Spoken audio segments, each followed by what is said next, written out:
8 feminicidios en lo que va de año, según el Observatorio de Equidad de Género, pero podrían ser más.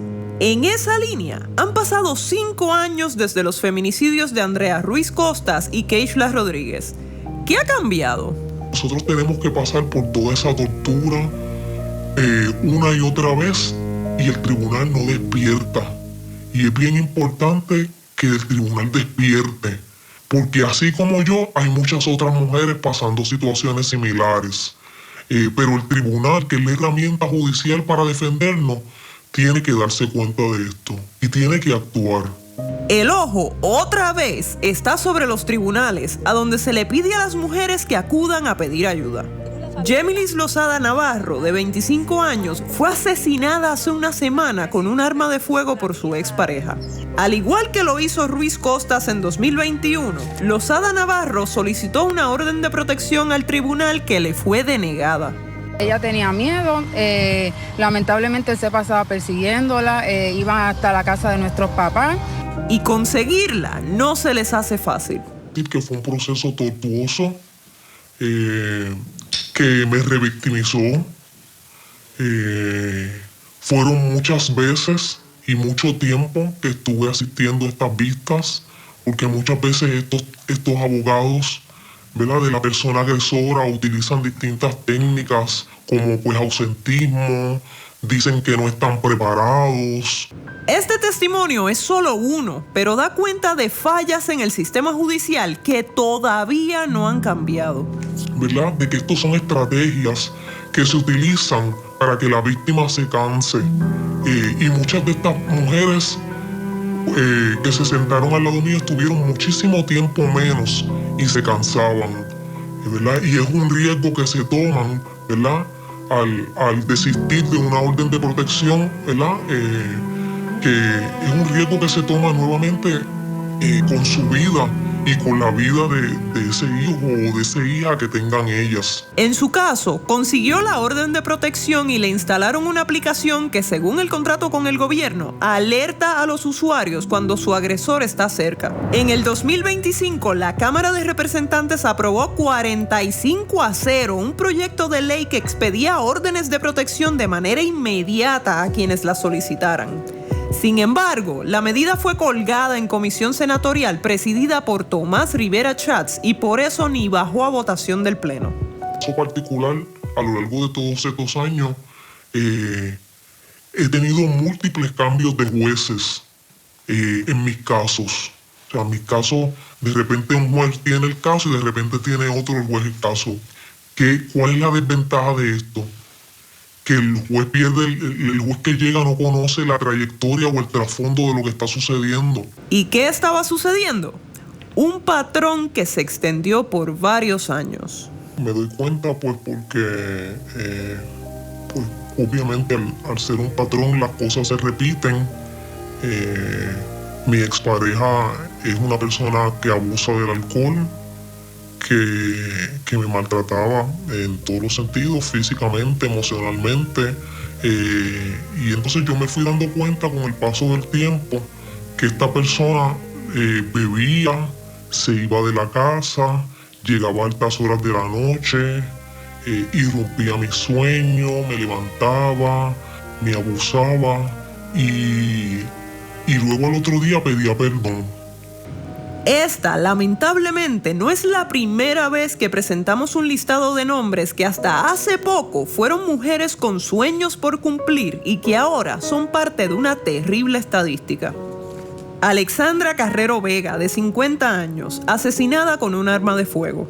Lourdes Pilar Santiago Reyes, de 64 años, asfixiada. Anadelia Ocaña Rodríguez, de 50 años, asesinada por un golpe en la cabeza. Kenya Enid Morales Dávila, de 37 años, asesinada con un arma de fuego. Jessica Morales Hernández, de 41 años, asesinada con un arma de fuego. Kimberly Cruz Pacheco, de 32 años, asesinada con un arma de fuego. Todos estos casos tienen en común como presunto victimario a hombres, pareja o expareja de ellas. En los pasados 6 años, el gobierno de Puerto Rico tampoco le ha dado continuidad a sus propias iniciativas para atender la violencia de género. Cuando finalmente decretó un estado de emergencia en 2021, la orden ejecutiva de Pedro Pierluisi vino acompañada del Comité de Prevención, Apoyo, Rescate y Educación, o sea, el Comité PARE. Yo llevo años luchando, ha sido duro, ha sido fuerte, pero que no se rindan porque la violencia doméstica no debemos ser víctimas de violencia doméstica. La violencia doméstica debe ser erradicada y el sistema judicial debe adiestrarse, debe estar más alerta y debe ayudar a las víctimas en cierto sentido un poco más para que esto no suceda. Ese es mi llamado, que no vuelvan a recaer en ese tipo de relación por dinero, por preservar una familia, porque no vale la pena. No vale la pena vivir en ese infierno con una persona que no te valora, con una persona que va probablemente a establecer esas mismas conductas de patrones en tus hijos. No vale la pena. Bueno, ¿qué falta? ¿Qué más falta?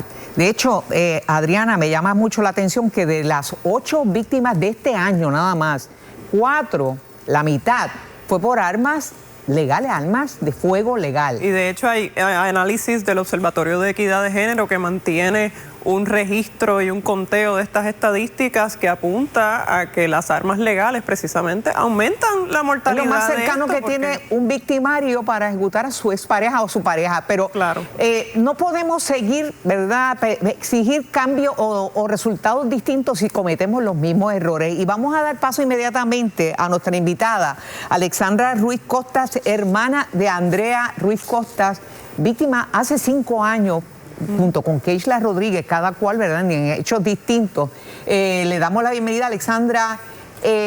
Cada vez que ve casos como el de Jenny Liz esta semana y otros casos, ¿qué piensa? ¿Cómo recuerda a su hermana y cómo evalúa lo que está pasando y los cambios, si es que ha habido alguno? No solamente lo que pienso, es lo que se siente, claro, y es revivir la situación que vivimos cuando tuvimos la pérdida de Andrea de esa manera tan violenta. Es revolcar todos esos sentimientos y es volver a hacernos las mismas preguntas de exactamente como lo mencionaron ustedes. ¿Qué ha pasado? ¿Qué ha cambiado desde lo de Andrea? ¿Qué fue lo que nos enseñó todo el proceso que Andrea vivió y todas las fallas de la manera en que el sistema le falló a Andrea? Fue un conjunto de cosas y siempre lo que quisimos, más allá de querer apuntar dedos, lo que queríamos era el reconocimiento de que a Andrea se le falló darle la protección que ella estaba pidiendo y que ahora, 5 años después, el sistema jurídico, el recurso legal que tenemos, le sigue fallando a las víctimas de violencia que siguen buscando ayuda y las sigue revictimizando. ¿Ve algún punto, verdad, de similitud? Estaba mencionando los tribunales. ¿Cree que todavía hay espacio para mejorar y en qué área específicamente le llama la atención? Seguro que sí, hay muchas áreas para mejorar y más porque lo que estamos viendo es repetitivo, las cosas se repiten. Hay que empezar a ver la crisis que tenemos ahora de violencia doméstica de una manera holística. Tenemos que si hay que crear task force que incluyan a distintas organizaciones, a distintos tipos de profesionales, ¿verdad?, que tengan experiencia en este tipo de problema social. Tenemos que hacerlo, pero no debemos dejar de incluir a las víctimas, a los sobrevivientes o a los familiares en ese tipo de análisis, porque nosotros acá somos los que podemos decirle, mira, esto es lo que una persona que va a pedir una orden de protección vive una y otra vez, los días de ausencia en el trabajo, las opciones que se les proveen, más allá de remover al agresor de la cercanía de la víctima, ¿verdad? O al victimario, lo que se quiere hacer siempre es remover a la víctima. Ellas son las que tienen que recoger, ellas o ellos, ¿verdad? En el caso de que sean masculinos, son los que tienen que recoger sus cosas y tienen que alejarse, tienen que esconderse. Y dejamos de mirar el proceso de rehabilitación de las familias, porque cuando ocurren casos de violencia donde una familia se queda sin un padre o una madre, y mayormente es una madre, esos hijos quedan traumatizados, y tenemos que aceptar que también los que quedan viven muchos años en situaciones de violencia, ese tipo de violencia también cargan un trauma. El proceso de sanación no es de un día para otro y perdura siempre. Alexandra, pero sí. Perdóname, el costo obviamente es para toda la sociedad, para los niños que se quedan, para los que no tienen niños pero tienen padres, familia, toda la sociedad se afecta. Ahora, en el caso de Andrea, tuvo la oportunidad de hablar con una jueza, explicar muy bien su caso, porque recordamos la grabación que divulgó una amiga de Andrea, del momento en que ella fue ante la jueza en Cagua. Los jueces hay obviamente casos exitosos en que sí se logra la orden de protección, pero el renovar una orden de protección en el caso de Jenny Lee fue cuesta arriba, y había un arma que se había retirado y vuelve a la escena, o sea, se le entrega al victimario en este caso. ¿Qué te parece? Para aclarar un poco, en el caso de Andrea fueron dos juezas, las dos mujeres. Correcto, sí. Pero eso sí es un punto bien importante. Si una persona, o sea, tenemos que empezar a fiscalizar o ver de una manera más estricta cómo se le otorga las licencias de armas, ya sea de portación, de posesión a las personas, si tienen querellas pasadas o casos pasados. Si tienen algún tipo de récord, pues entonces el arma pues no la pueden tener, o si personas que van al tribunal y reportan, mira, yo tengo una situación con esta persona, necesito una orden de protección, y la persona tiene licencia para armas, pues que se le remueva y no se le entregue. Eso es un peligro. Tenemos que empezar a eliminar de manera inmediata todo riesgo mínimo que haya para poder proteger a las víctimas. Y pues con lo de las órdenes de protección, con un solo mínimo detalle o una cintila de evidencia de que hay un riesgo, esas órdenes de protección se tienen que otorgar. En el caso de Andrea no se le dio nada, y Andrea expuso todo su caso de una manera, más riesgo ella no podía estar explicando, y con evidencia. Sí, Alexandra mencionó particularmente que el caso pasó por dos juezas. De hecho, una de ellas habló recientemente en redes sociales. No sé si tuvo la oportunidad de escuchar lo que dijo sobre el caso, pero quisiera saber qué mensaje le tiene usted a los jueces, particularmente, que son quienes tienen en sus manos muchas veces las vidas de las personas. Los jueces, cuando una víctima se te para al frente, tienen que reconocer que hay un ciclo de trauma, hay un ciclo de violencia, hay un ciclo que trae muchas cosas, y los jueces tienen que dejar de ver a la víctima como que ella se lo buscó, y tienen que dejar de hacerla sentir vergüenza, tienen que dejar de hacerla explicar 10, 20 veces por qué es lo que están pasando. Tienen que empezar a leer papeles, tienen que empezar a buscar, porque ellos tienen el acceso a ver si ya la persona por la que uno se está querellando ha pasado por un programa de desvío, que fue otra situación. En el caso de Andrea, esta persona ya había pasado por un programa de desvío por las mismas circunstancias con otra expareja. Su récord salió limpio, pero eso el sistema judicial debe tener acceso a esas cosas, entiendo yo, y debe buscarla. Hay que tener el acompañamiento con esas víctimas, porque no todo el mundo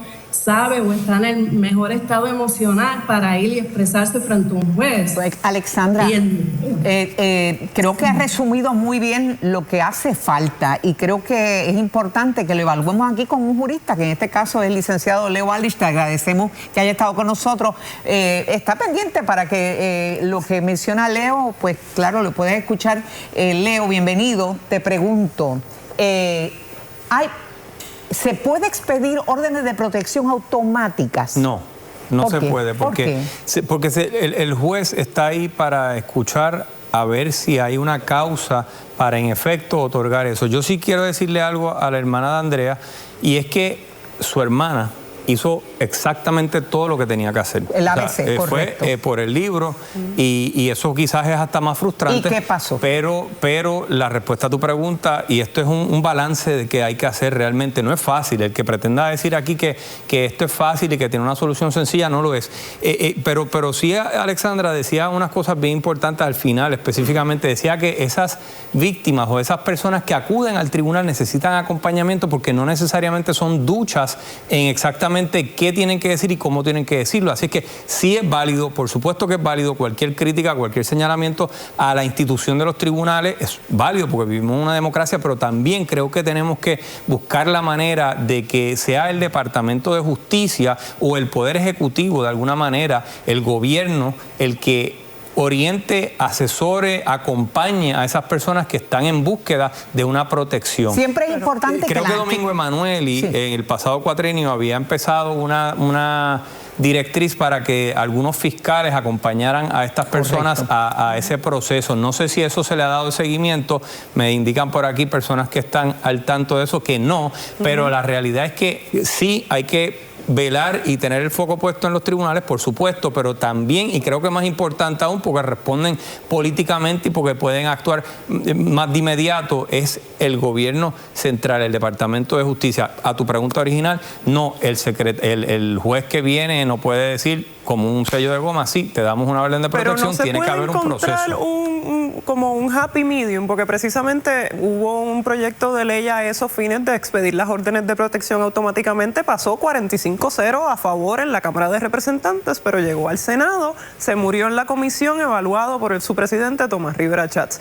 Pero no se puede llegar a un happy medium, porque las personas que acuden a una orden de protección, o sea, al tribunal para una orden de protección, lo hacen porque están desesperados. Para que sea efectivo. No, claro, pero lo que tiene que hacer, y entiendo por qué el Senado no le dio paso a esto, por razones jurídicas técnicas, lo que tiene que hacer el jurista, obviamente, y hay unos adiestramientos en la rama judicial, es tener conciencia de que, como tú bien señalas, esa persona está acudiendo con muchos nervios, quizás no recuerda en ese momento todo lo que tiene que narrar, quizás está diciendo las cosas sin un orden cronológico pristino. Intimidado ante un tribunal. Intimidado ante un tribunal, que es un sitio inhóspito. Claro. Así es que eso todo está presente. Quizás el jurista, el tribunal, tiene que hacer más preguntas, preguntas quizás más cerradas, como que usted ha sido víctima de maltrato y ese maltrato ha sido por parte de esta persona. Quizás esas preguntas cerradas se necesitan, quizás hay que guiar a la persona que acude allí con unas preguntas más puntuales. De nuevo, no hay una solución sencilla, pero esto se tiene que discutir todo el tiempo porque no puede ser que estemos viendo esto como si fuera algo normal. Hay que sacudir a la judicatura, no pueden caer en las rutinas. La rutina puede costar vidas. Claro está, hay muchas personas que se salvan, que acuden al tribunal y se le hace justicia, y es importante y obtener la orden de protección, es importante, pero es el principio, no es el final, porque es un pedazo de papel. Bueno, pues gracias, Leo. Tengo aquí, Andrea. Aquí tenemos todos los feminicidios ahora mismo en el 2026 en los municipios en donde ha ocurrido, que varios han sido también 8 son demasiado. Es más, 1 es demasiado, sin duda alguna. Vamos, Adriana, te invito a que vengas conmigo, porque aquí, junto a nosotros, hay una persona que vivió un hecho trágico, la muerte del modo más vil, ¿verdad?, de su señora madre. Ella también fue víctima y además es legisladora. En este caso estamos hablando con Wanda del Valle, la representante Wanda del Valle, y también nos acompaña la capitana Aimé Alvarado de la Unidad de Violencia Doméstica de la Policía. Bienvenidas ambas. ¿Qué falta? ¿Qué falta, legisladora? Como presidenta de la Comisión de la Mujer, comenzamos una investigación. ¿Y sobreviviente Y sobreviviente, orgullosamente sobreviviente. Sí. Donde levanto la voz todos los días, tengo talleres que llevo a las escuelas, que llevo a las agencias, que llevo a las unidades privadas, expongo lo que fue mi experiencia y tristemente te tengo que decir algo. En el momento más crítico, cuando a mí me trataron de ahorcar, yo fui a un cuartel un domingo. ¿La misma persona que mató a su señora madre? No, mi pareja. Oh, se repitió entonces un patrón, sí. Mi pareja. Mi mamá la mató su pareja, a mí me trató de matar mi pareja. Y yo llegué a un cuartel y el fiscal le dijo al policía, cítala para el jueves, y era un domingo. Madre mía.